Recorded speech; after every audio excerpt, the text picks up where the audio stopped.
just getting adjusted here a little bit. Yeah, Cam, I'm going to put a lot on his plate this spring. I haven't seen him do anything football-wise just because we're not in that period right now. But he's got to earn everything he's going to get. But I'm going to try to put a lot on his plate. Obviously, you've got to learn the offense. It's a new offense. And both positions, Y and H. And if we go 13 personnel and Z and X, I want to see what he can handle from that standpoint schematically. But then also physically, I got to evaluate him because I haven't had a chance to coach him yet. What you see on film? I mean, it looks like a really special talented pass catcher. Yeah, definitely he jumps off the screen as far as his, receiving abilities and whatnot. But then also blocking. I mean, he's definitely more than just willing as a blocker. So that was kind of an interesting recruitment just because it all went down as we're in the playoffs.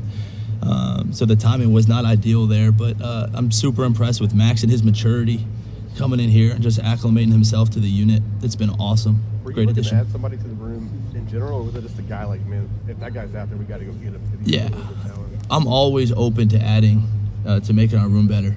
And, my guys know that. It could be from high school.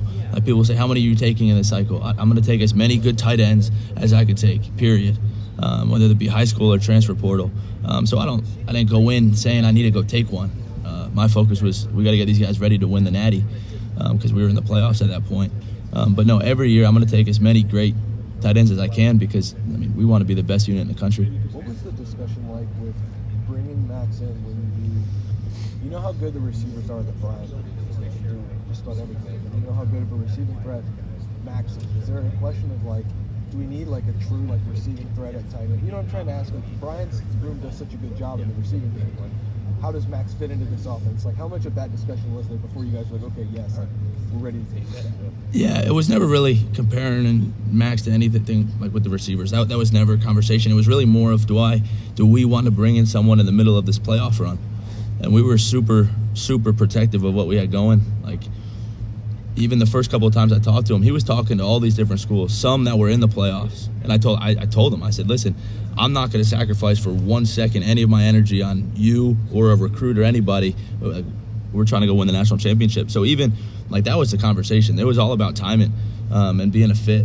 I told him, I said, I'm not going to bring you here for a practice because I didn't think that was appropriate for me to be recruiting this kid in the portal while I'm coaching up these guys. So I didn't even bring him in for a practice. I said, if you want to come talk to me about this opportunity, it's got to be on an off day or an evening, and that's exactly what happened. And him and his parents came in on an off day at night, and we sat together for 2.5 hours, and I showed him how I could get him better as a player, and it was just an awesome conversation.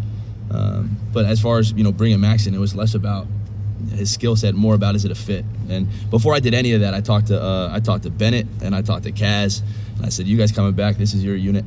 And if you tell me no, I will not even talk to the kid. But no, they were all on board. They did not even bat an eye. They said, if he can make us better, then let's go get him. I was going to ask you about the leadership in your room. You lost Cade, had G right there. Yeah. Who's G? Who's the leader of your room right now? Yeah, I would say Bennett first because he's been here the longest. So he knows what our culture is. And then Kaz is right there behind him. But all those guys, Jelani's been here for a while now. And that's the best part about this unit coming back. These guys, we got experience. Just look at the playoffs alone. We had 6 tight ends play in the playoffs. I only travel 6 tight ends. So I had 6 play in the playoffs. And in the national championship game, I had 5 play.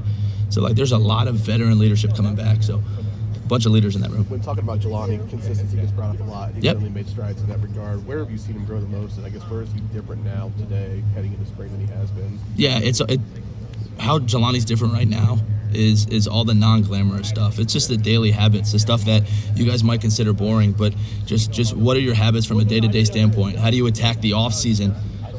Him in the weight room with Coach Mick this off-season is nothing I've seen yet. So I'm super encouraged, and I cannot wait to watch it translate to the football field. Going back to Max. Yep. Which one?